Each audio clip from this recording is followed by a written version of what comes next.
Sir నాకు మందులు రాసిస్తారా? కడుపులో మంట, గ్యాస్ ట్రబుల్ ఉంటే సార్ రాసిస్తారా? వెళ్తుంది.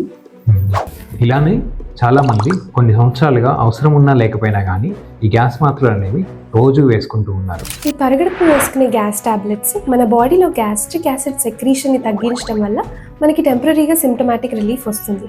బట్ అలా అని ఒకసారి వేసుకుంటే ఇంకా కంటిన్యూస్గా వేసుకోవాలా? లేదండి, వీటిని టెంపరీ రిలీఫ్ కోసం మాత్రమే వాడాలి. ఒకవేళ 2 వీక్స్లో మీ సిమ్టమ్స్ ఏమైనా తగ్గకపోయినా, లేదంటే ఎనీ అలారం సిమ్టమ్స్ ఉన్నా వెంటనే కాజ్ ఎవాల్యుయేషన్ అండ్ ఎండోస్కోపీ వంటి పరీక్షలు చేయించుకోవాల్సి ఉంటుంది.